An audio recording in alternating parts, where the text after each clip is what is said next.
Shalom semua. Shalom. Shalom. Kok. Ya. Suaranya Shalom semua. Kita mulai ya.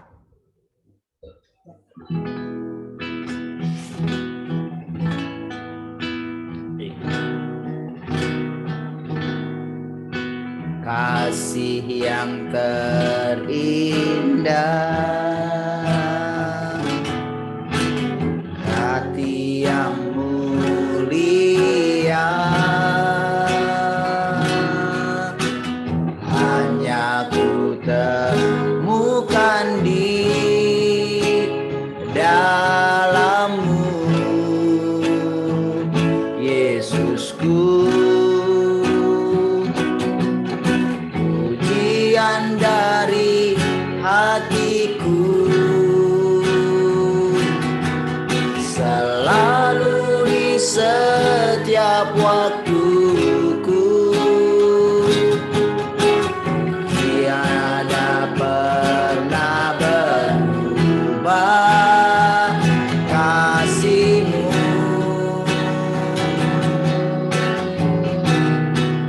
Karya terbesar dalam hidupku, pengorbananmu dan semertanku.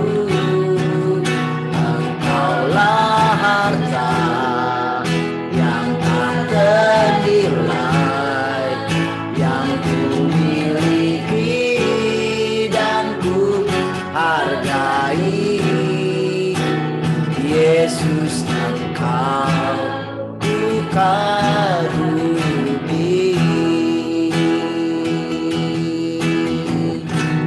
Kasih yang terindah, kasih yang terindah, hati yang mulia, hanya ku temukan di dalammu, Yesusku. Pujian dari hatiku selalu di setiap waktuku, tiada pernah berubah kasih-Mu.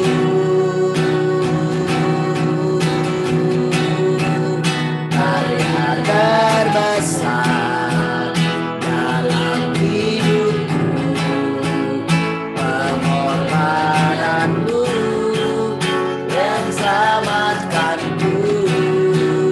Engkaulah harta yang tak ternilai, yang ku miliki dan ku hargai. Yesus, Engkau ku kagumi. Oh, karya terbesar, karya terbesar dalam hidupku,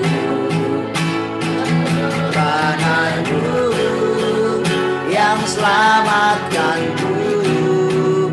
Engkaulah harta yang tak ternilai, yang ku miliki dan ku hargai.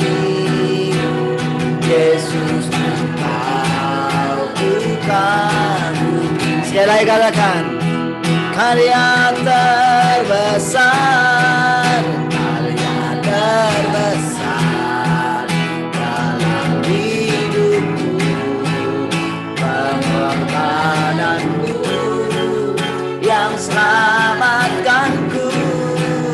Engkaulah harta yang tak ternilai, yang ku miliki dan ku hargai.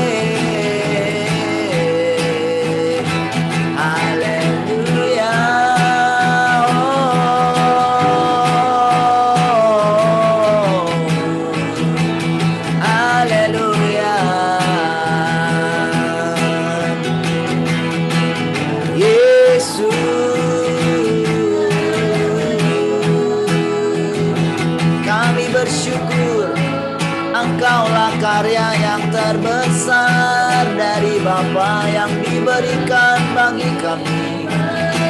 Engkaulah anaknya.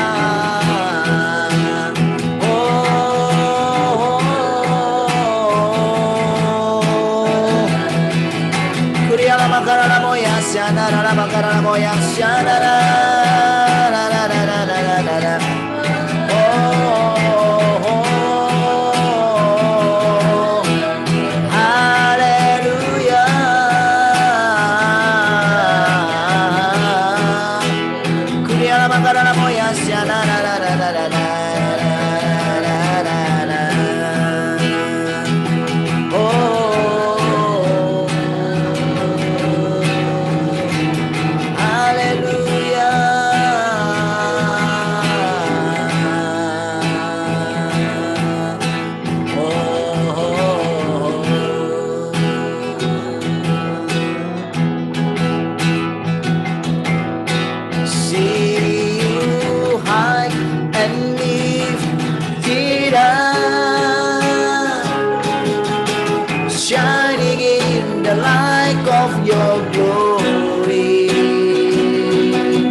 Open the eyes. Open the eyes of my heart, Lord. Open the eyes of my heart. I want to see you. I want to see. Open the eyes. Open the eyes of my heart, Lord. Open the eyes of my heart. I want to see you. I want to see you. See you high. See you high and lift it up, shining in the light of your glory.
segalanya.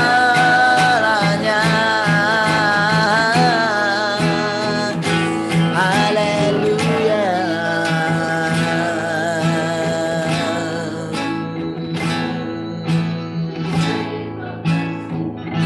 Terima kasih buat kasih-Mu.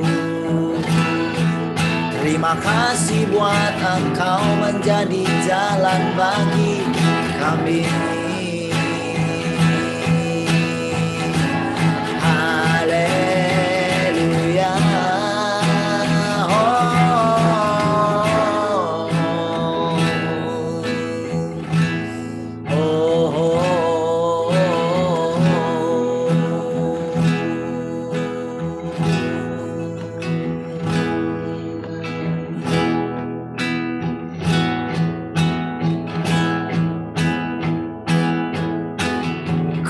Kan bermazmur selamanya. Ku cinta Kau Yesus. Di hadapan tatamu ya Tuhanku, ku serahkan hidup.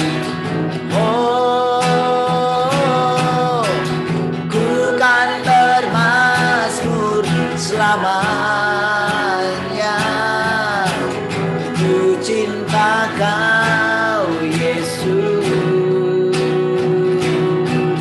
Di hadapan tatamu ya Tuhanku, ku serahkan hidupku.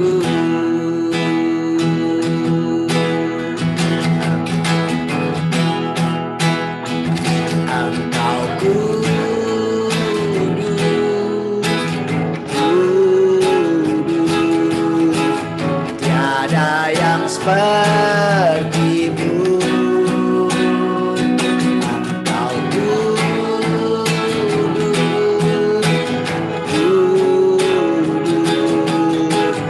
mulialah nama.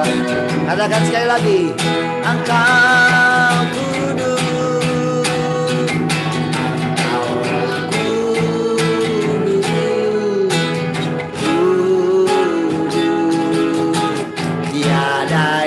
seperti-Mu. Engkau kudus,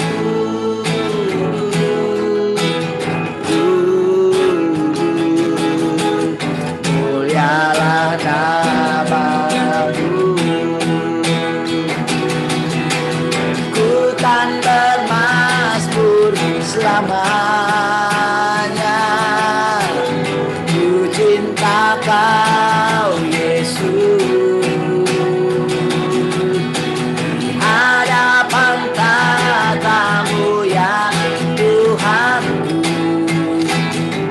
Serahkan hidup. Katakan sekali lagi, ku kan bermazmur selamanya. Ku cinta Kau Yesus. Di hadapan tatamu ya Tuhanku, serahkan hidup.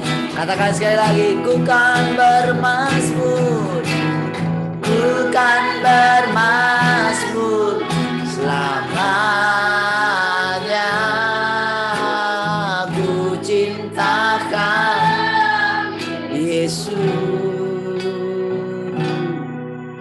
Di hadapan tatamu ya Tuhanku, ku serahkan hidup.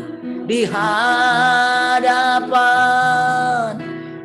hadapan tatamu ya Tuhanku, ku serahkan hidup.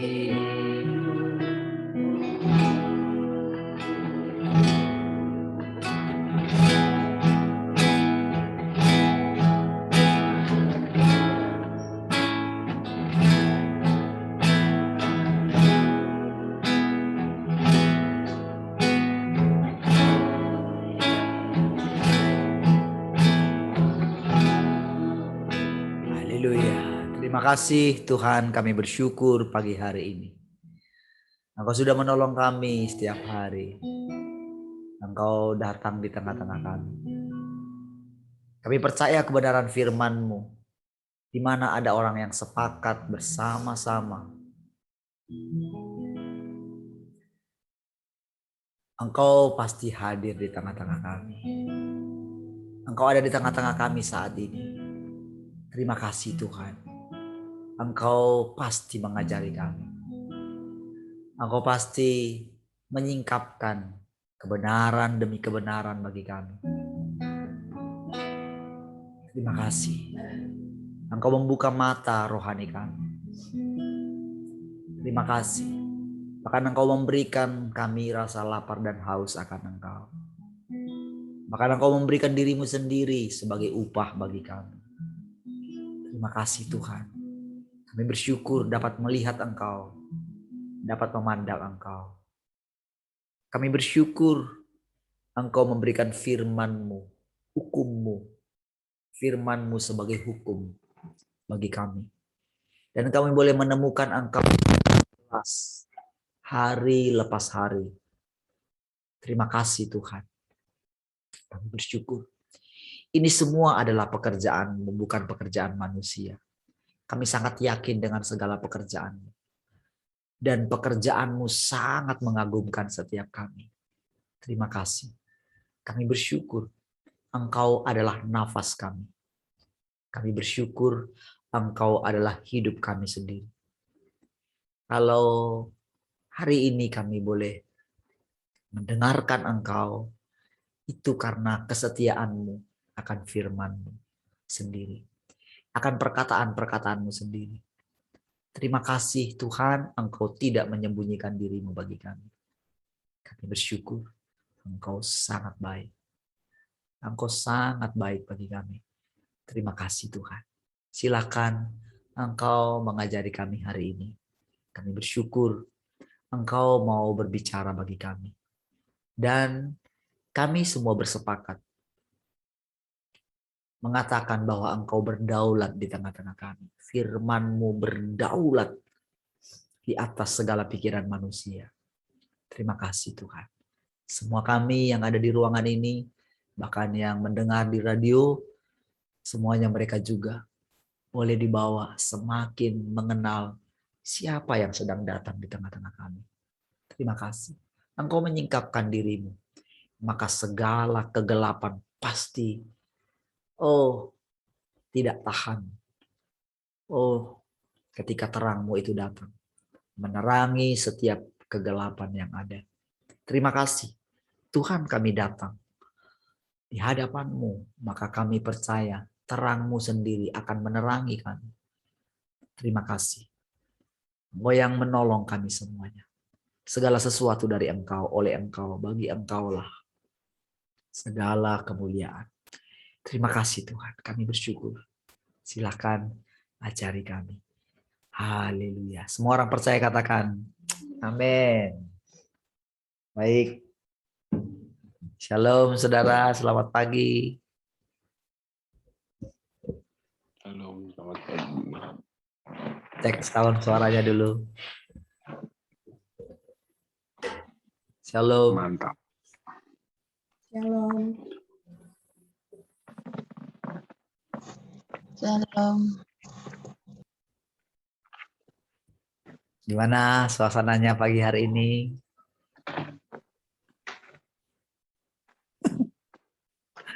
Haleluya. Gimana suasananya pagi ini?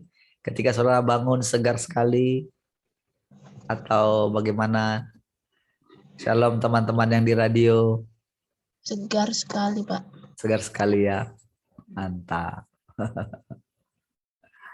Baik. Puji Tuhan, saudara. Baik. Saudara percaya bahwa firman Tuhan itu ya dan amin? Amin. Amin. Firman Tuhan tidak pernah gagal. Ya. Saudara, ketika dia mengucapkan sesuatu perkataan, maka tidak ada yang gagal gitu ketika dia berfirman. Nah, saudara, ketika dia berkata di mana 2-3 orang berkumpul, maka Tuhan yang hadir, sepakat. Ya. Namun saudara, untuk sampai pada kata sepakat itu tidak mudah. Ya. Nah, jadi saudara, karena si jahat tahu bahwa firman tidak pernah gagal, maka dia akan berusaha membuat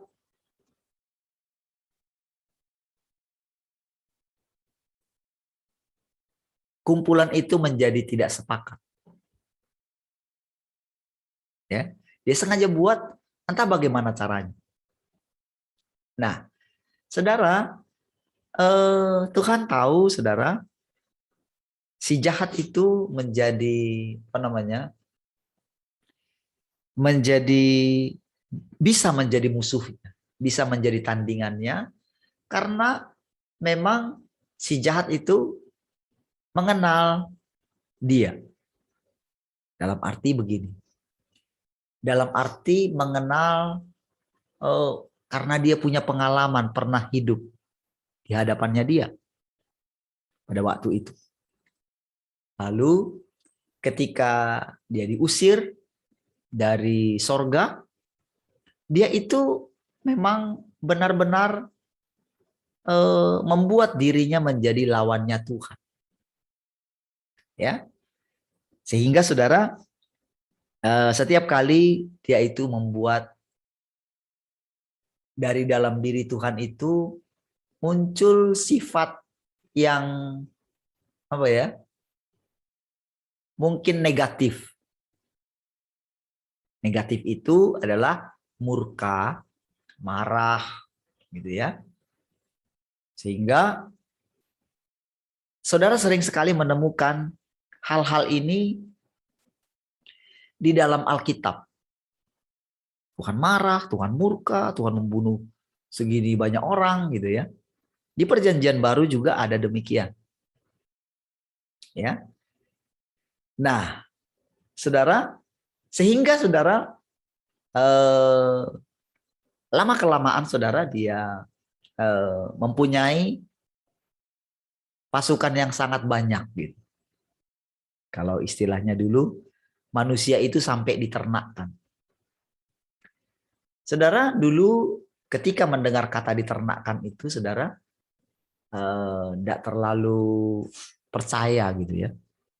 Apalagi ketika Pak Andreas mengatakan bahwa setelah binatang habis gitu, lalu manusia menjadi ternaknya. Lu pikirnya kok bisa begitu ya? Terus dia makan darah, gitu kan? Minum darah gitu. Karena di dalam darah itu ada nyawa gitu. Ya. Sehingga saudara lahirlah memang pengajaran-pengajaran yang boleh dikatakan hampir tidak kita temukan di dalam Alkitab. Ya. Namun Pak Andreas tetap saja mengajar, tak peduli dikatakan orang sesat. Karena dia yakin, sangat yakin Tuhan yang berbicara kepada dia. Walaupun dari cara yang berbeda. Sampai kepada pelajaran tentang 7 roh Allah. Pelajaran 7 roh Allah itu sebetulnya ketika dia mengatakan tadinya 4 tinggal 3, tadinya 7 tinggal 4 gitu ya.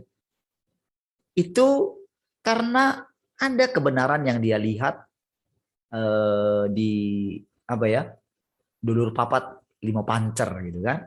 Itu kan nggak ada di Alkitab. Itu ada di Kejawen gitu. Namun beliau tetap saja mengajar dan ukuran beliau adalah selalu begini. Dia mengikuti apa yang dikatakan dalam hatinya lalu mengucapkannya. Ya, dia mengucapkan Karena dia yakin dengan pimpinan dalam hatinya. Lalu saudara, dia menemukan di dalam firman Tuhan di Yesaya pasal yang ke-11 ya.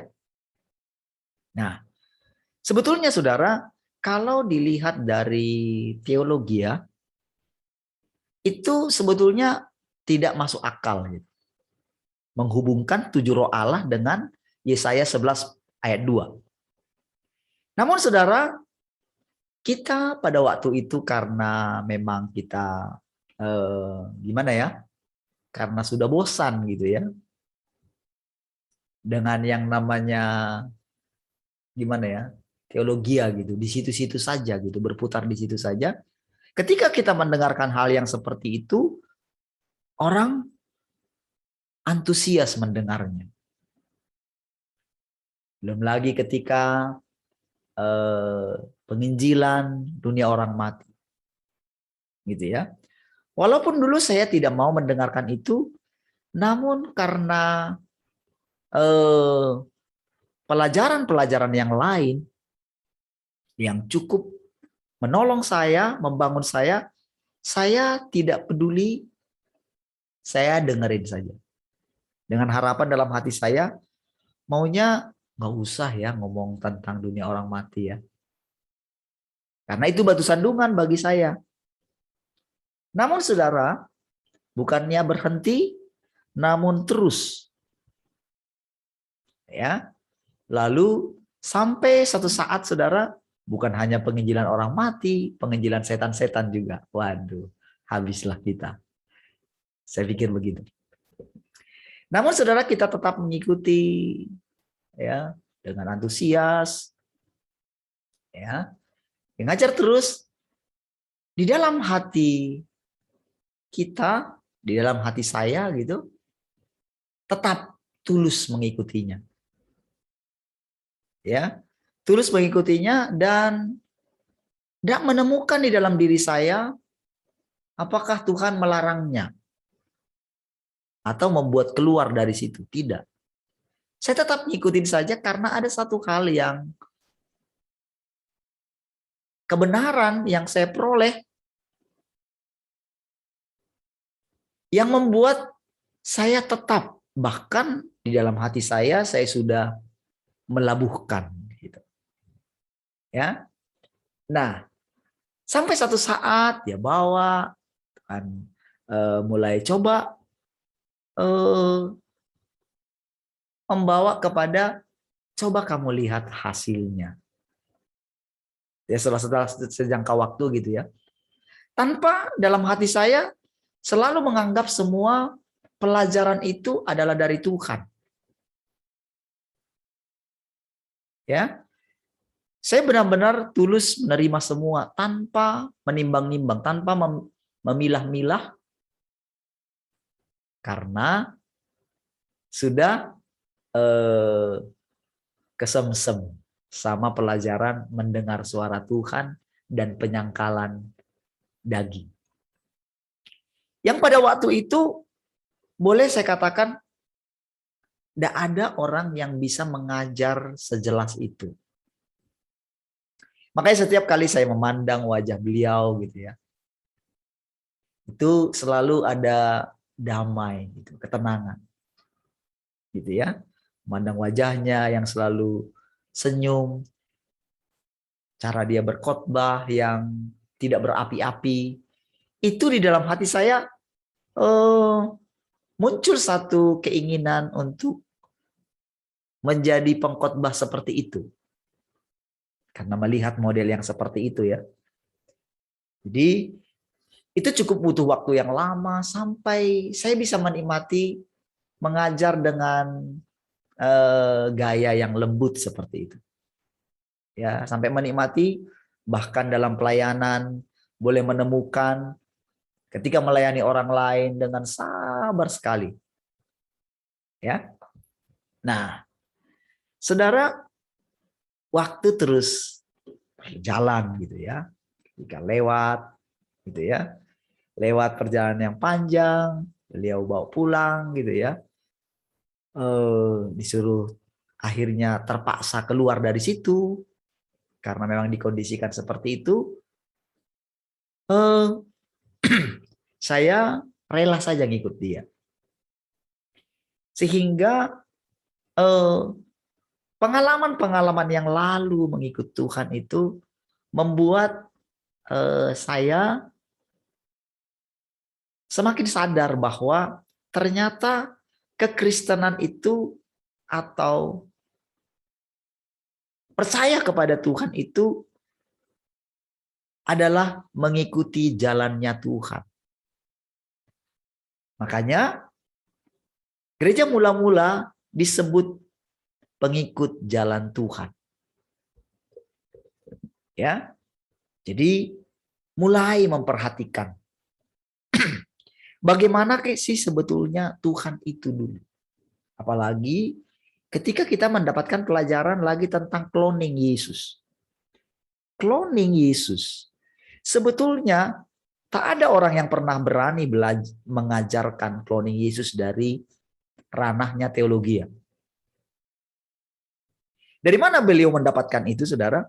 Tentu dari hasil persekutuan dia. Dan dia berani mengucapkannya. Berani mengajarkannya. Sekalipun tidak ada orang yang berani mengajarkannya. Dia mengajarkannya. Dan ketika dia mengajarkannya itu, tahukah saudara? Itu menjadi satu menjadi satu firman. Nah, lalu firman itu akan bekerja di dalam orang-orang yang mendengarnya. Minimal akan menciptakan, oh nanti tujuan hidup saya begini. Oh ternyata saya dirancangkan menjadi seperti Yesus ya. Nah, itu jadi seperti kerangka berpikir daripada orang yang mendengarnya. Jadi prinsipnya selalu begini, saudara. Prinsipnya selalu kalau ada orang yang menerima firman-Nya, sepakat. Ya. Jadi begitu sepakat, begitu 2-3 orang sepakat mengatakan bahwa Tuhanlah yang hadir di tengah-tengah kita, maka dia, ketika kita katakan dia berdaulat, engkau berdaulat Tuhan, maka Tuhanlah yang berdaulat. Semakin sering kita percayai itu, dengan mulai mengesampingkan diri kita, maka firman itu tidak boleh tidak harus bekerja. Karena yang dibutuhkan adalah sepakat. Ya, sepakat. Saudara, masing-masing kita punya kebenaran. Kebenaran kita itu lahir karena masing-masing kita ini punya pengalaman bersama dengan Tuhan. Dan anehnya memang pengalaman kita itu seperti menjadi tembok bagi kita. Menjadi benteng bagi kita. Lalu bagaimana caranya Tuhan? Supaya dia bisa hadir dan mengajari kita semua. Dia berfirman. Barang siapa sepakat di dunia ini, di mana 2-3 orang sepakat, ya, maka aku akan hadir di tengah-tengah mereka. Ya, nah, saudara, si jahat tahu ini, maka dia akan berusaha membuat kita tidak sepakat. Dengan apa? Tentu dengan kebenaran kita masing-masing. Semakin banyak kita mendapatkan pewahyuan, pemahaman, pengajaran daripada Tuhan, maka dia semakin tampil keluar. Perhatikan? Dia akan justru semakin keluar dari persembunyian. Ya, dia keluar. Jadi selama ini dia menjadikan manusia menjadi tamengnya. Tidak peduli siapa dia. Mau dia hamba Tuhan, mau dia orang yang pernah berjalan bersama dengan Tuhan, mau dia sudah pernah melihat Tuhan, sudah dibawa ke langit ketiga sorga. Maka setiap kali ada orang yang datang menghampiri Tuhan, Tuhan itu terang, saudara. Ya, dia terang. Dan memang dia menginginkan kita kembali kepada dia. Namun Tuhan tahu, ketika kita kembali kepada dia, bukan hanya kita yang ikut. Si jahat juga ikut. Berusaha untuk ikut. Karena memang si jahat itu sudah nggak punya akses gitu ke sana. Ya, sehingga dia dompleng gitu. Sehingga saudara akan menemukan di dalam diri saudara, ketika Tuhan memang sangat menginginkan kita, sangat mengasihi kita. Tetapi saudara, ketika dia melihat si jahat dompleng di dalam kita, ya pengen rasanya. Karena saudara itu sangat kontras sekali dengan dia. Itu sisi kegelapan. Ya, dengerin baik-baik saudara. Karena saudara percayalah, Tuhan yang ngajarin kita. Ya, sekali lagi saudara, nggak usah tersandung dengan manusia. Saudara, tahukah saudara, ketika Tuhan disalah mengerti, dia itu belajar menjadi taat. Belajar. Ketika dia melihat kebebalan murid-muridnya, gitu ya, dia sering mengeluh dalam hatinya. Gitu.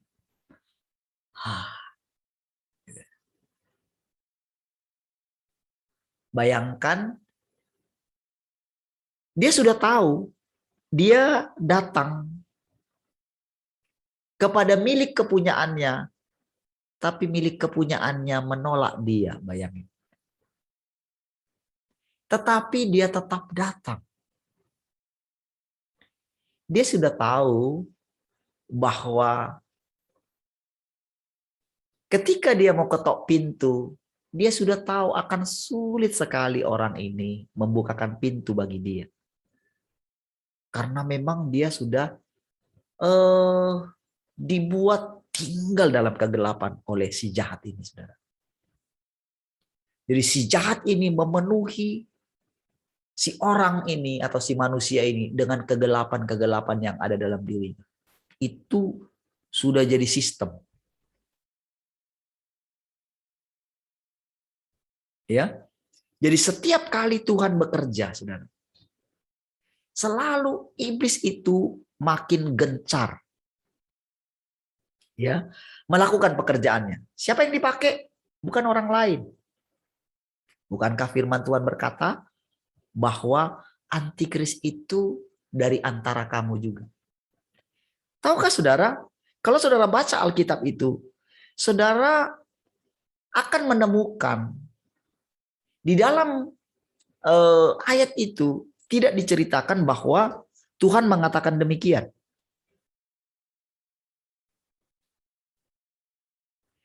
Tetapi Yohanes mengatakan demikian, menulis dalam suratnya. Dan tahukah saudara, itu menjadi kebenaran. Dan memang demikian. Jadi saudara, ada kalanya saudara, bahwa Tuhan itu tanpa sadar, tanpa kita sadar, Tuhan itu berfirman melalui kita. Bahkan saudara, dia terikat dengan perkataan hamba-hambanya. Pada waktu Eli jadi imam besar, saudara, dia imam yang jahat gitu. Imam yang loba gitu. Sehingga dia menjadi sangat gemuk gitu ya. Saking lobanya, saking gimana ya. Aduh, udah gimana ya? Mengambil untung gitu. Sehingga anak-anaknya pun wah bersifat yang sangat, aduh, itu kurang ajar sekali, saudara. Ya, bahkan itu ngeri sekali lah pokoknya anak-anaknya. Nah, jadi saudara, pada waktu Elkana datang, si istrinya Elkana siapa? Mamanya Samuel?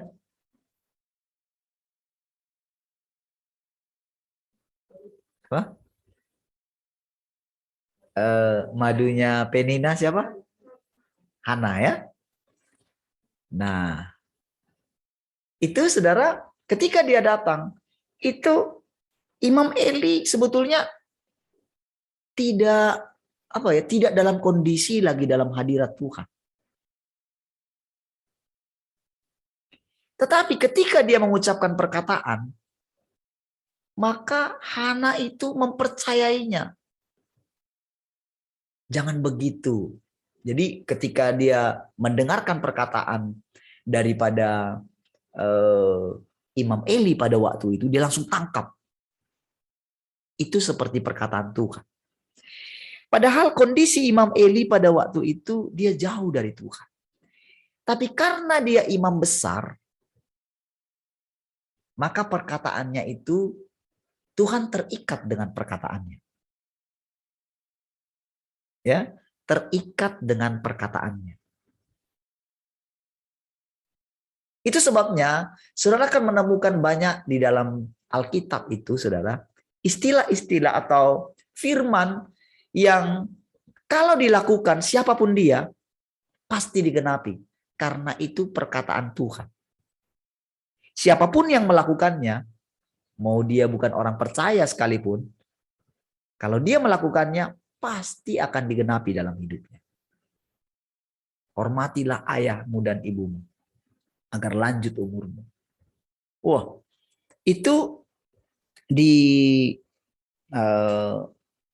kalangan tertentu yang mempercayai itu, saudara, sampai orang tua mereka mati pun mereka hormati. Karena apa? Mereka percaya berkat daripada orang tua mereka akan mengikuti mereka.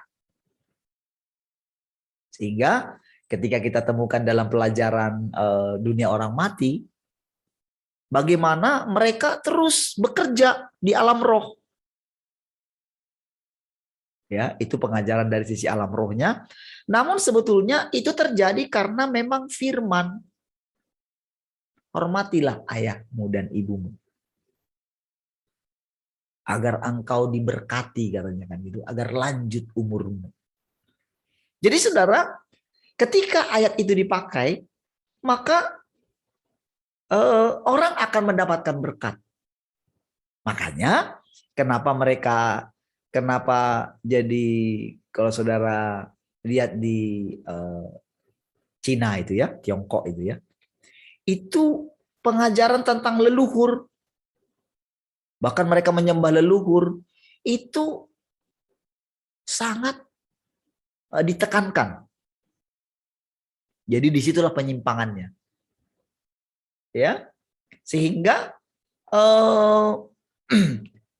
lahirlah bagaimana mereka jadi menyembah kaisar. Sekarang saudara, mereka sudah buat lukisan-lukisan atau patung-patung kaisar untuk disembah. Jadi mereka menyembah, asli mereka menyembah. Kenapa mereka mau menyembah? Karena mereka mendapatkan berkat dari situ. Ya. Jadi lihat bagaimana si jahat terus mengikuti perkembangan pekerjaan Tuhan. Ya. Dan sampai pada puncaknya nanti.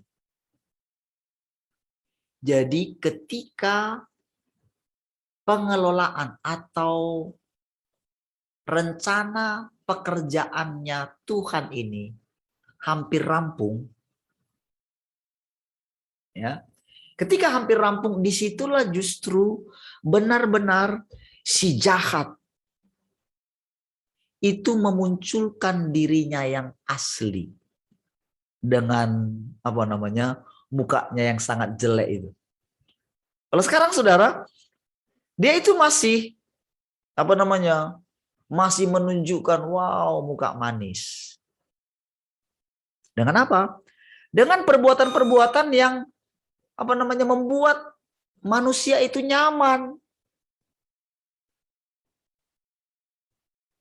Dia menutupi semuanya, pintar. Itulah yang saudara lihat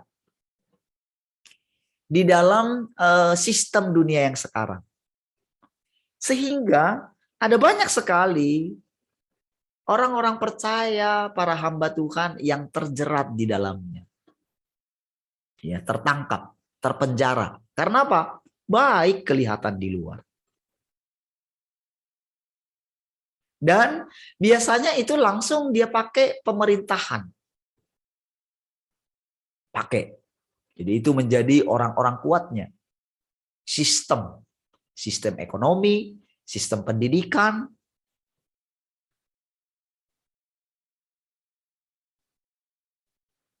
Sehingga saudara, orang benar-benar harus bayar harga untuk mengikut Tuhan. Harus ada yang dilepaskan dia. Makanya dikatakan, belilah daripadaku emas yang telah dimurnikan. Kok disuruh beli ya? Bukankah segala sesuatu punya dia?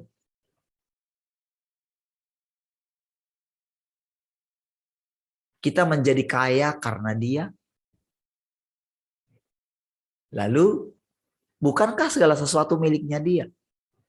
Bahkan kita sudah dibeli oleh dia. Dibeli lunas, ditebus. Kan kita ini sebetulnya bukan milik kita lagi. Ya. Tetapi kenapa saudara kita itu mesti bayar harga?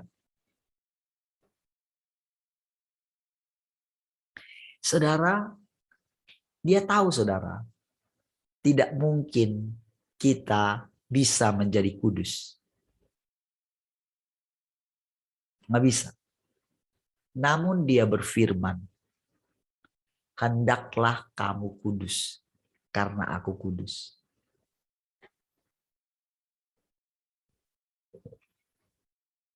Semua perintah-perintah yang dikatakan, itu perintah yang akan membuat kita sebetulnya terjerat di dalamnya.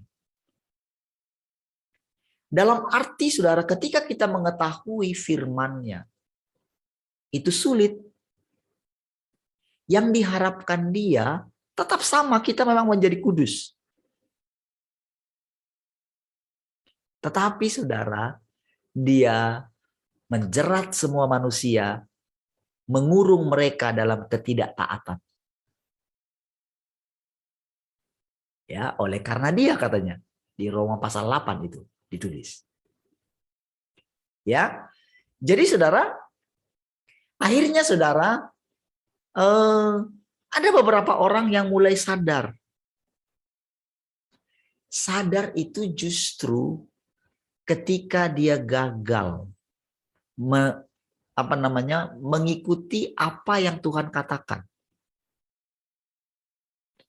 Ketika dia bilang, kamu mesti sabar. Berbahagialah orang yang miskin di hadapan Tuhan. Gitu. Gimana mau berbahagia ya kalau miskin? Gitu. Tapi Tuhan bilang berbahagia katanya. Berbahagialah kalau kamu lapar dan haus akan kebenaran. Lalu kita menemukan dalam diri kita untuk menciptakan kondisi lapar dan haus akan kebenaran. Tidak mudah loh. Apakah kita harus menderita terus baru lapar dan haus akan kebenaran? Apakah kita harus kebingungan terus? Yang mana yang benar? Gitu. Apalagi ada keputusan-keputusan yang krusial. Yang mana yang benar? Vaksin atau tidak vaksin? Nah, gitu. Saudara, kemarin saudara saya ditelepon sama abang ipar saya ya.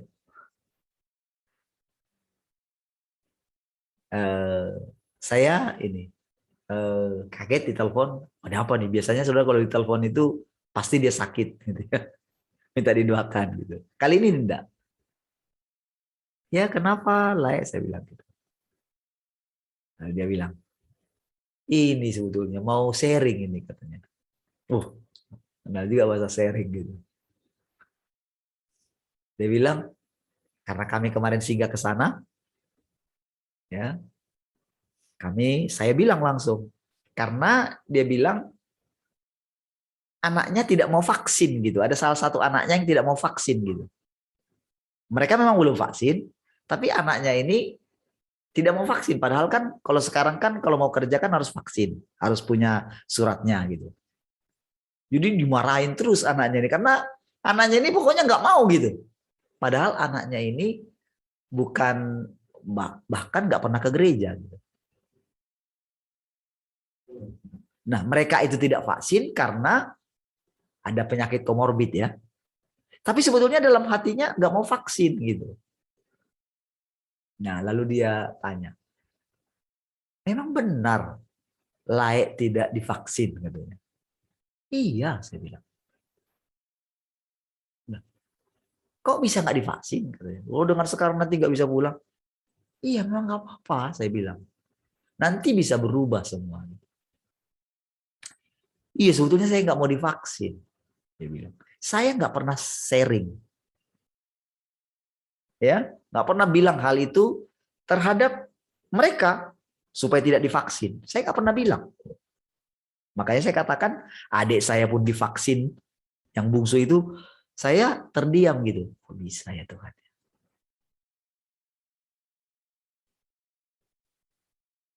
Nah, jadi saudara ketika dia bilang gitu dia ngotot, lalu gimana nanti ya?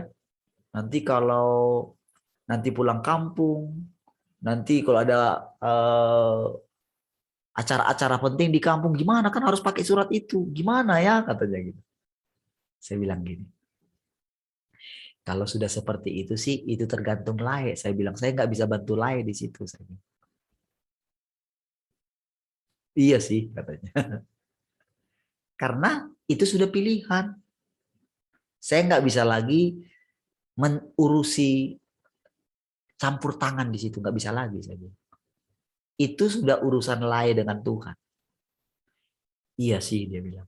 Saya kan dulu kan sudah lolos dari kematian katanya. Saya berdoa kepada Tuhan dan Tuhan sembuhkan saya. Kenapa lagi saya harus mengotori tubuh saya dengan vaksin itu katanya. Padahal saudara, kalau dibilang dari segi pengetahuan, mungkin anak-anaknya lebih banyak pengetahuan rohani tentang Tuhan. Tapi kok bisa ya dia diam-diam diajar oleh Tuhan? Ternyata saudara dia mencari, jadi karena memang di rumahnya sudah pasang IndiHome gitu ya. Jadi ternyata dia cari saudara, khotbah-khotbah di YouTube. Jadi dia sharing dengan saya khotbah-khotbah yang di YouTube gitu. Oh ada si pendeta ini. Saya pun nggak tahu siapa pendeta itu. Dia tinggal di Jakarta katanya. Dia nggak divaksin kok katanya gitu. Cuman kan pada kenyataannya gimana nanti? Sementara istrinya juga itu saya itu maksa dia juga. Udahlah nanti gimana-gimana gitu katanya. Karena di antara tetangga yang punya penyakit komorbid itu sudah pada divaksin gitu. Nah, saudara sehingga, waduh, gimana ya? Vaksin aja ya. Gitu. Nanti kan nggak bisa kemana-mana. Karena katanya kalau mau pergi kemana-mana bisa ngambil surat di rumah sakit katanya gitu. Tapi dia bilang, macam mana mau dikasih surat itu katanya. Sekalipun ada ada pernyataan seperti itu. Karena peraturan itu tidak seperti yang misalnya dikeluarkan dari pusat gitu. Di lapangan itu tidak demikian. Nah, makanya saya bilang, nah dalam hal ini pengenalan akan Tuhan, saya bilang begitu. Kalau memang yakin sudah ditolong Tuhan, kenapa nggak pegang itu? Peganglah apa yang ada padamu, saya bilang. Itu di semua cerita panjang lagi. Oke ya, Lek ya, terima kasih. Puji Tuhan karena kebetulan mau jemput anak saya gitu ya. Nah, saudara, saya mulai begini ya. Oh, ternyata saudara, Tuhan itu secara diam-diam ternyata mengunjungi banyak orang gitu. Sehingga dia punya, sebetulnya enggak sih gitu. Hati nuraninya menolak gitu. Saudara, saudara merenungkan apa yang kita itu kan semalam ya. Tahukah saudara, dalam hati saya begini, saya gejolak gitu. Sampai begini, aduh, sampai benar-benar kondisinya saudara saya mau nyerah gitu. Udahlah Tuhan, tutup aja lah ini. Sebelumnya saudara, saya sudah bilang dengan istri saya. Sebelum kemarin ya, saya udah bilang dengan istri saya. Tahu nggak, nanti kita akan tinggal berdua. Anak-anak udah pada pergi. Kita menua bersama. Semua pelayanan ini akan diambil semuanya. Kita kan tinggal berdua. Entah kemana Tuhan bawa kita. Tapi saudara, tepat saya bilang begitu, saya sudah dengar dalam hati saya, gini, kamu mau menyelamatkan nyawamu ya. Aduh.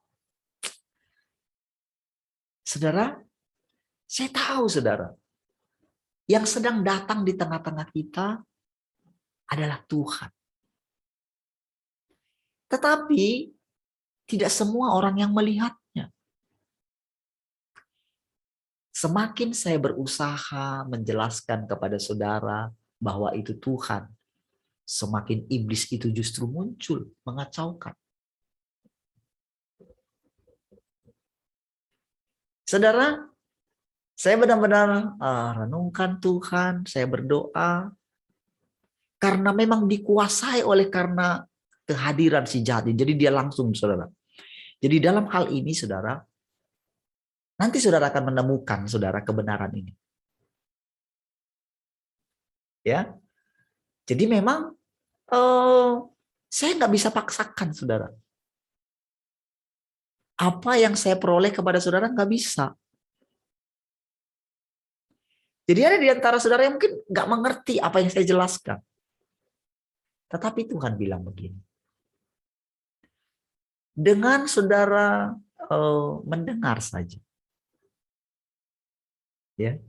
Coba duduk diam, perhatikan apa yang saudara alami selama 200 hari ini. Coba perhatikan sedikit saja perubahan di dalam saudara. Minimal saudara. Selama 200 hari ini. Saudara sudah teratur bangun pagi dan bersaat teduh bersama-sama. Minimal itu.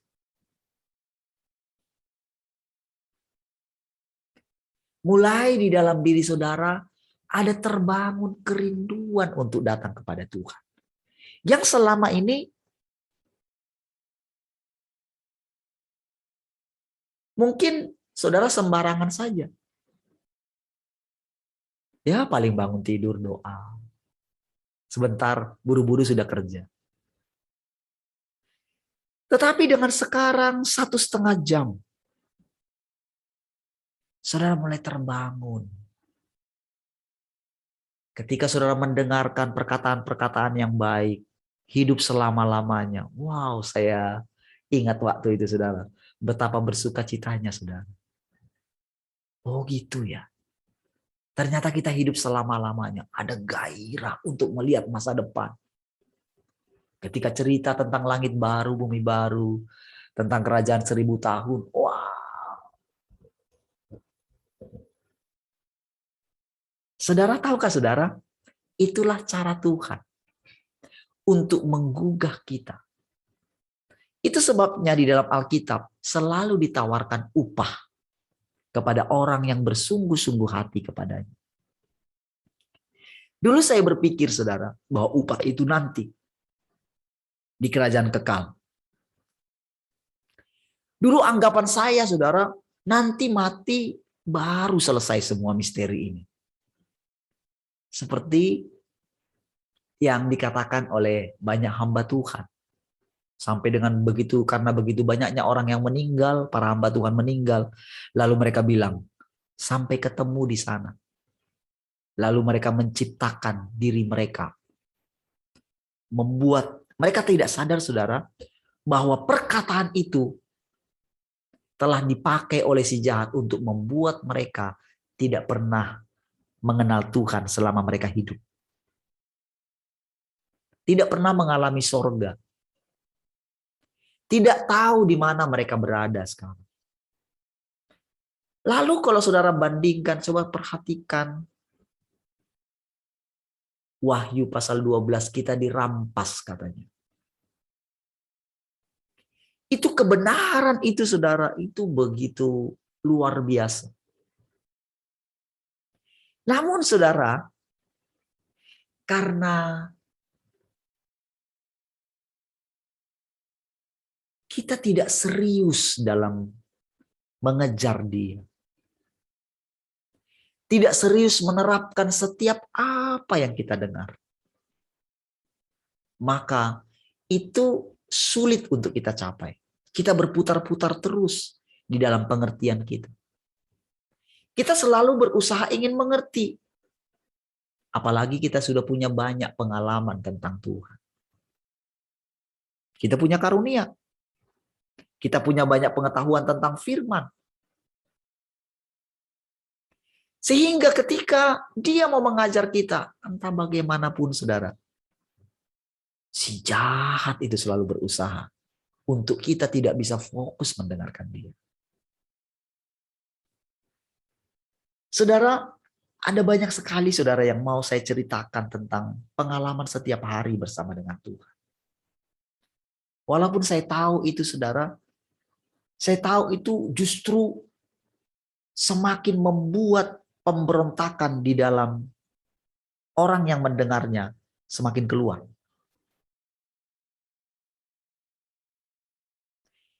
Tapi karena saya memang gimana ya, karena melihat itu semua, saya nggak bisa tahan saudara untuk menceritakan kebaikan, itu kabar baik. Bagaimana perubahan di dalam diri saya. Saudara, tadi malam saya nggak bisa tidur itu, saya merenungkan kembali firman Tuhan. Saya coba baca lagi yang dari CAG itu. Wah itu saudara, ada banyak perkataan-perkataan yang menghantam gitu, membuat saudara saya begini. Aduh, mundur gitu. Tapi saudara saya tahu, saya egois gitu. Saya mau nyerah rasanya gitu.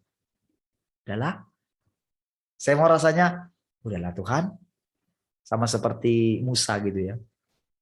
Dia bilangin sama Tuhan, Tuhan izinkanlah mereka mendengarkan Engkau gitu. Udahlah, sama seperti aku lah, capek loh Tuhan.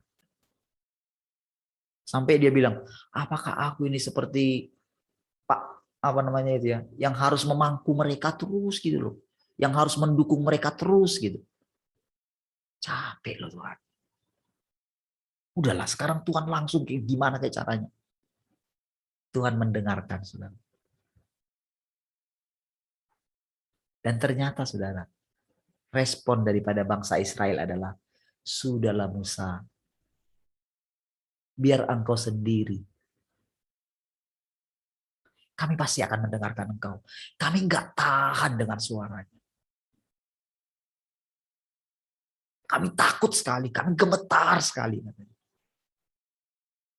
Musa sampai membujuk, hei Tuhan itu nggak kayak gitu loh. Coba lihat aku bisa hidup sampai hari ini. Kita kan sama-sama manusia. Kalian pasti bisa. Sudahlah Musa, tolong kami nggak tahan. Nanti kalau kami dengar lagi nanti itu mati kami, katanya. Akhirnya saudara, Tuhan bilang kepada Musa, sudahlah Musa, aku sudah mendengarkan perkataan mereka. Kiranya aku akan pulang ke tempatku. Kiranya mereka tetap seperti itu. Tahukah saudara? Tuhan itu yang sangat kudus itu. Dia menampakkan diri. Tetapi saudara, dia sadar saya tidak mampu menampungnya. Manusia tidak mampu menampungnya. Sehingga saudara, dia datang sesuai dengan batas kemampuan kita menampungnya. Dia turunkan. Itu sebabnya saudara, saudara suka mendengar suara Tuhan yang sesuai dengan kondisi saudara. Saudara kan suka mendengarkan suara Tuhan yang lembut. Karena menurut saudara, saya ini nggak susah kok Tuhan. Kalau engkau datang dengan lembut, saya pasti dengerin. Oke? Namun saudara, manusia itu bukan hanya kita sendiri. Ada banyak orang di luar sana yang dia itu terikat dengan kita. Nggak bisa kita lepas dengan semua orang berdosa ini, saudara. Kecuali dia yang melepaskan kita. Tuhan tidak pilih kasih. Karena apa, saudara? Kenapa mereka menjadi keras seperti itu? Itu karena pekerjaan dosa dari si iblis itu, saudara. Sehingga lahirlah orang-orang yang keras hatinya. Lahirlah orang-orang yang dimana di dalam dirinya tabiat dosa begitu luar biasa dari nenek moyangnya dan bekerja kuat di dalam dia.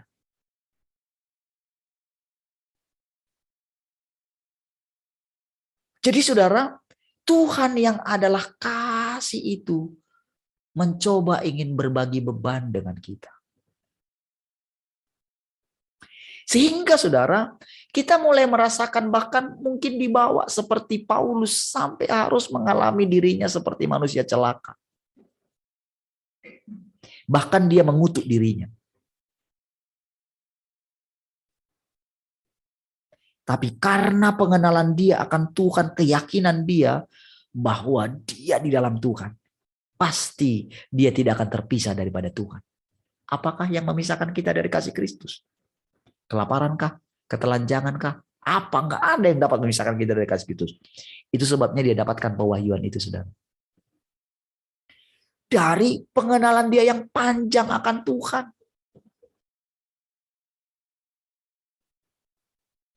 Sehingga saudara, pengenalan Yunus akan Tuhan membuat dia berani, saudara, pergi ke Tarsus,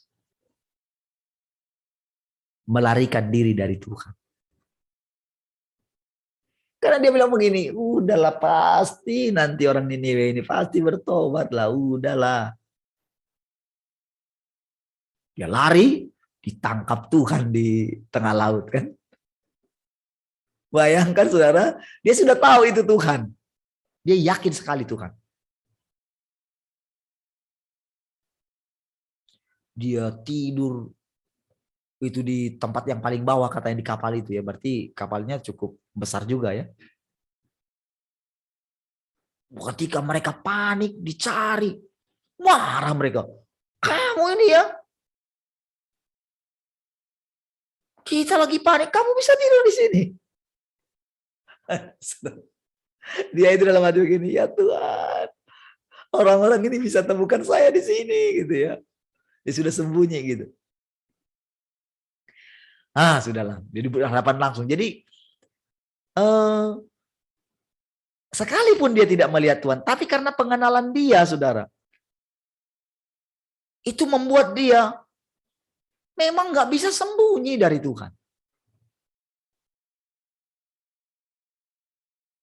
Jadi ketika dia dibawa ke atas gitu, ketika mereka panik, sudahlah, dia bilang, lemparkan aku dari sini, lemparkan aku keluar, pasti akan reda badainya. Wah, tadinya mereka nggak mau gitu ya, karena sisi kemanusiaan gitu. Begitu mereka ketika dia dilemparkan dari situ, langsung tenang. Dimakan sama ikan gitu. Udah dalam perut ikan. Jadi bayangkan saudara, dia sudahlah mati-matilah katanya. Dilemparkan ke laut. Jadi dia nggak berusaha berenang, seorang dia dilemparkan kok dia suruh mati-matilah gitu loh.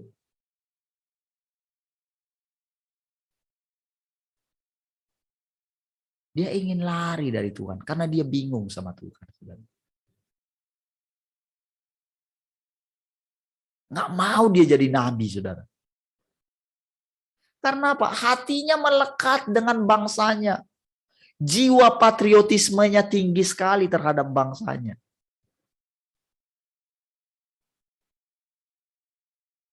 Dan dia tahu, Tuhan tahu. Dia ingin menyelamatkan kota Niniwe.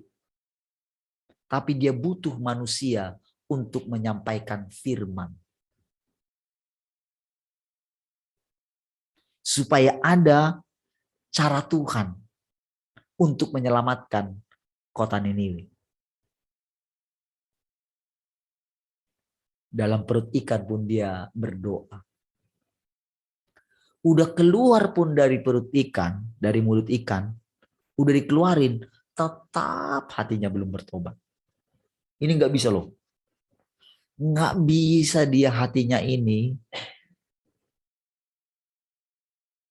seperti hatinya Tuhan yang mengasihi kota Niniwe, yang jahat itu, saudara. Nggak bisa. Inilah si jahat, saudara, yang ingin mengacaukan kita.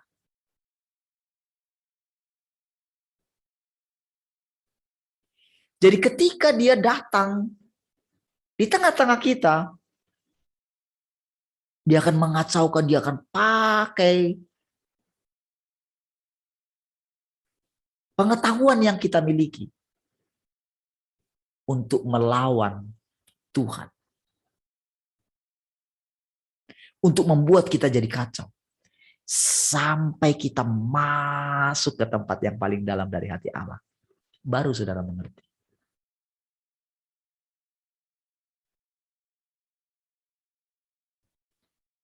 Saudara, ketika saya dalam kondisi udah gak bisa tidur, saya gini, Tuhan buatlah pagi ini cepat sekali berlalu. Karena saya tahu, besok pagi engkau datang di tengah-tengah kami. Wah, itu saudara dalam hati saya begini, waduh. Itu ada satu keyakinan, Tuhan akan menenangkan badai ini, saudara. Begitu kita tinggal dalam Tuhan, cirinya adalah kita penuh dengan damai sejahtera. Tak ada kebencian dalam hati kita. Muka kita akan sukacita. Jadi saudara, sering-seringlah bercermin. Coba lihat di cermin. Muka saudara bisa sukacita, pelong enggak? Kalau sukacitanya enggak pelong, berarti ada sesuatu yang jahat. Si jahat itu memanifestasikan dirinya. Ketika ada di saat dalam sini gejolak, kok aku disalahkan terus ya? Gejolak di sini, saudara. Masa aku salah terus ya? Di sini panas, saudara. Itu seperti, saudara, kita itu sedang mengalami penganiayaan. Coba renungkan begini. Kenapa kenapa Rasul Paulus mengatakan begini? Sekalipun aku memberikan diriku, tubuhku untuk dibakar, tetapi kalau aku tidak mempunyai kasih, itu nol, katanya gitu.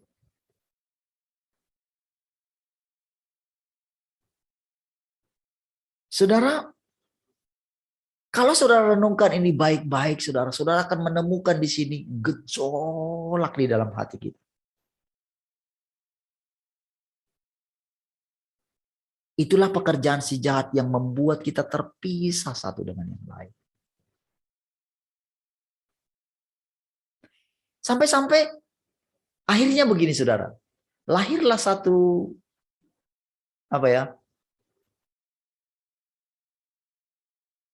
satu situasi di mana kita akan menyerah. Sudahlah Tuhan, gitu, capek gitu. Bayangkan, saudara, Tuhan mengutus murid-muridnya, tapi murid-muridnya itu mendapatkan satu kebenaran. Siapakah yang akan mendengarkan kami? Karena Yesaya bilang, Tuhan sudah membuat telinga mereka itu berat untuk mendengarkan. Tuhan yang buat, bayangin.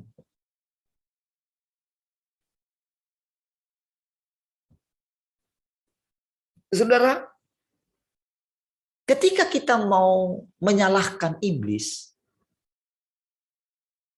sementara Tuhan berdaulat. Nah, lo gimana? Lalu kita mulai mengatakan, apa sih sulitnya? Kan aku ini anaknya Bapa. Kenapa sih mesti rumit kayak gini? Aku kan anaknya. Nah, itu pengertian kita waktu kita belum masuk ke dalam hatinya Allah. Saudara, kekacauan itu ada di dunia ini, saudara. Dan tahukah, saudara, selama dunia ini masih kacau sekali, dia tidak tenang. Karena kekacauan itu ada di dalam dia juga, makanya kita diizinkan mengalaminya. Makanya kita diizinkan langsung menghadapi si jahatnya yang sangat menjengkelkan itu, saudara.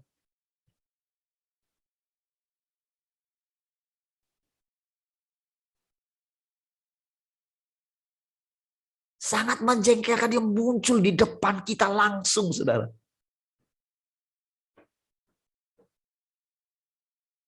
Berdoa, saya terus berdoa, saya tersungkur. Karena saya sangat yakin Tuhan langsung menjawab. Tetapi kalau hati kita ini masih rasanya membenarkan diri sendiri. Saudara, saya ini katakan kepada diri saya loh.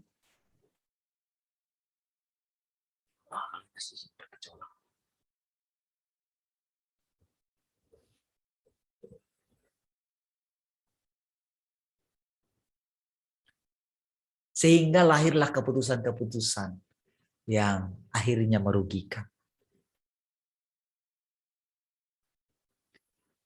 Sehingga saudara, tepat waktu berdoa, nggak bisa tidur gitu, itu rasanya pengen menunggu cepat pagi gitu. Saya tertidur sebentar gitu. Itu pas jam 2. Jadi saya boleh dibilang nggak tidur lah. Jam 2 itu saya terbangun dan tubuh saya sudah segar sekali. Saya pikir sudah jam 4. Saya keluar, ternyata masih jam 2. Segar sekali. Oh, saya tahu ini Tuhan gitu. Tahukah saudara? Saya membutuhkan setiap pagi ini. Tahukah saudara? Tuhan menampakkan diri ketika dia berfirman. Firman itu ada di dalam mulut kita. Dan firman itu boleh keluar ketika ada yang mendengarnya.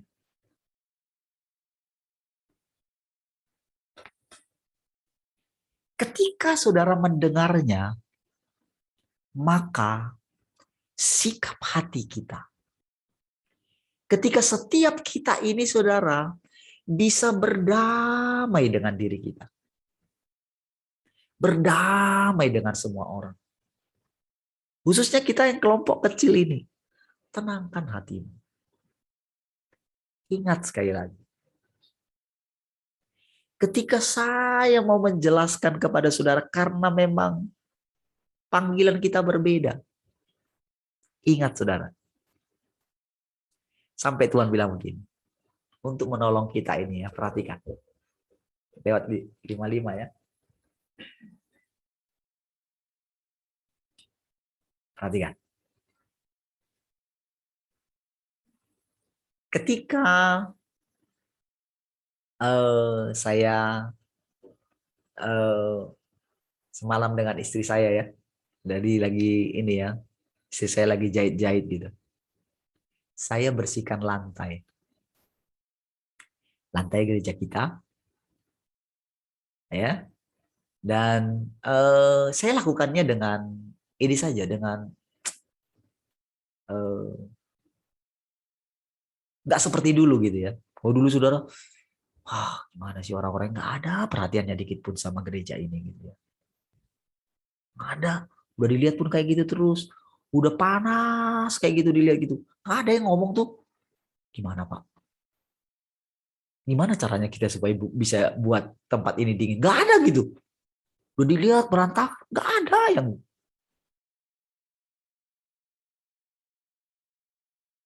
Lalu saudara saya bersihin. Lalu tiba-tiba begini, saya bilang dalam hati, Tuhan, kan kami sudah pindah ke sini ya. Kenapa ya kami pindah ke sini? Coba misalnya nanti nggak ada lagi dana untuk bayar ini gitu, gimana ya? Bukankah apa namanya? Bukankah nanti gimana ya? Kami kemana gitu? Rumah sudah disewa, gimana gitu ya? Tiba-tiba dalam hati saya begini, Tuhan, Engkau kan bisa bilang gitu. Sekali Engkau berfirman kan tak ada yang bisa ini. Jadi saya setia melakukan bersihkan gitu karena ya saya anggap memang ini rumah saya.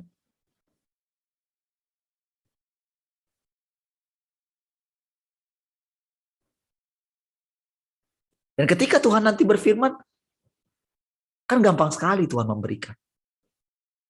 Nah, jadi tadi malam saudara, ketika jam 2 itu ya, saya ini rumah ini rumah siapa? Rumah Tuhan, rumah saya. Gitu. Oh, yang berarti yang pertama kali menyambut aku itu siapa? Ketika aku mengetok pintu, ketika aku datang pertama kali, siapa yang membukakan pintu pertama? Kalau aku datang ke rumah ini rumahmu. Berarti kamu kan yang pertama kali menerima kedatanganku. Oh, oke. Saudara, Tuhan kasih ayatnya Yohanes pasal 10. Tuhan ingatkan langsung gitu. Tiba-tiba dia bilang begini. Kalau dia datang, gembala yang baik itu, ketika dia lihat maka penjaga akan membukakan pintu baginya. Aduh. Saya sebetulnya pagi ini saudara mau membuat gambaran di Yohanes pasal 10 itu bagi saudara. Penjaga. Lalu saya teringat, saya kan penjaga menara doa ya. Oh. Saudara, kita semua punya kebenaran, tapi ada standar yang dia sedang bawa kemana kita pergi. Dan dia harus pilih seseorang. Tidak peduli siapa dia. Ya, tidak peduli. Saudara, yang sedang memimpin kita ini Tuhan. Dan pasti dia berurusan dulu sama satu orang. Dia nggak fokus sama semua dulu. Dia fokus sama satu orang. Ketika dia pilih satu orang ini, dijadikan dia itu penjaga.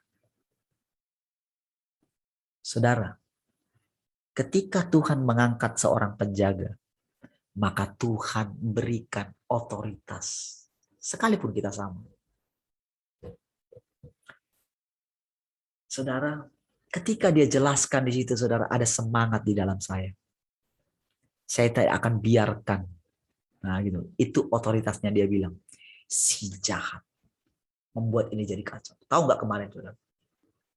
Si jahat itu kayak ngenyek dia, saudara. Kayak dia bilang sama Tuhan, saya kayak melihat, saudara, si jahat itu kayak ngenyek gitu. Lihat. Kacau kan pekerjaan. Dia kayak ngutuk gitu. Di dalam hati, saudara, seketika saya melihat itu, saudara, gambaran itu, saudara, saya gemes rasanya gitu. Tapi saya nggak tahu. Sampai tadi malam ketika bangun jam 2 itu disegarkan begitu. Wow. Ada semangat. Jadi semua yang kemarin rasanya gimana gitu, itu kayaknya nggak tahu pergi kemana gitu. Seperti itulah caranya Tuhan membawa kita hari demi hari. Hari lepas hari dia bawa kita. Ingat saudara, kita sedang ada di rumah Tuhan. Amin. Dan secara kebetulan saya dibawa pindah ke sini, kami dibawa pindah ke sini. Dan Tuhan jadikan ini. Saya Tuhan jadikan menjadi penjaga kawanan. Untuk ceritakan itu saudara, saya hanya melihat jalan-jalan Tuhan. Gak ada dikit pun unsur peninggian diri di sana. Karena begini saudara, tanpa ada saudara yang mendengarkan, bagaimana saya bisa makan daripada Tuhan? Dari mana saya dengarkan? Kalau bukan ketika firman itu keluar. Saudara pasti nanti suatu saat akan punya seperti ini. Karena bumi ini sangat luas sekali. Mintalah bangsa-bangsa. Sama seperti Tuhan Yesus ketika berbicara kepada murid-muridnya. Siapa mereka dulu? Tapi tahukah saudara? Semuanya menggoncangkan dunia. Seluruh perkataan mereka itu sudah sampai ke ujung-ujung bumi. Sampai hari ini. Siapa yang nggak pernah mendengarkan? Bahkan orang muslim sekalipun sudah mengajarkan tentang ajaran-ajaran mereka di dalam khotbah-khotbah mereka. Walaupun mungkin mengambil sisi negatifnya. Tetapi nama mereka dikenal. Paulus, Petrus dikenal. Bahkan banyak di antara para pendeta-pendeta yang mungkin nampaknya murtad atau jadi mualaf. Lalu mereka mencoba, memakai di situ, di sini mencoba menjelekkan. Tapi tahu enggak? Justru firman Tuhan sampai di situ.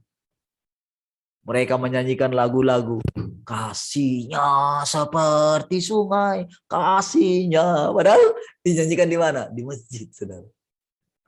Walaupun mengejek. Tetapi firman sampai ke situ. Baru-baru ini saudara, ada jenderal ya, Kasat ya, yang membuat gempar saudara. Dia bilang begini, semua agama benar di hadapan Tuhan, katanya. Waduh, langsung diserang habis-habisan saudara. Tahu saudara, Tuhan, ini semuanya pekerjaan Tuhan. Bumi ini miliknya Tuhan. Sekarang sedang saudara lihat supremasinya Tuhan, kedaulatan Tuhan. Tuhan berdaulat di sini. Iblis tidak bisa mengacaukan ini. Nggak bisa. Itu sebabnya saudara banyak-banyaklah bercermin.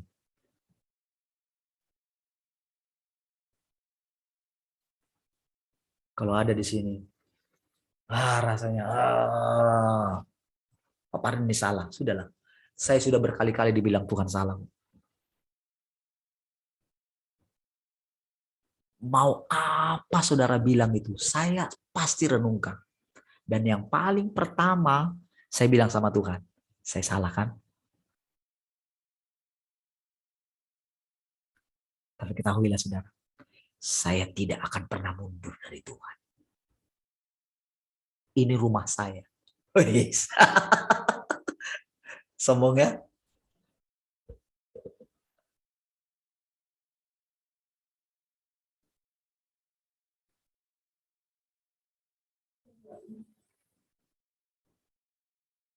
Tapi saudara, Tuhan buat itu untuk mengangkat saya.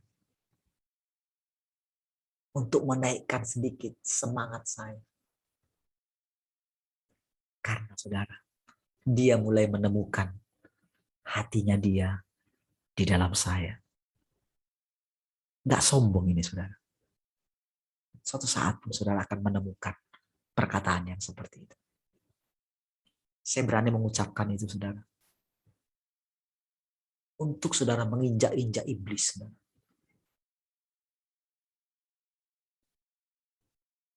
Nggak bakalan ada yang diantara saudara keluar dari Tuhan. Kalau Tuhan pernah berdoa untuk Petrus, saya juga berdoa untuk saudara. Saudara tidak akan pernah dilepaskan. Mau kemana saudara pergi?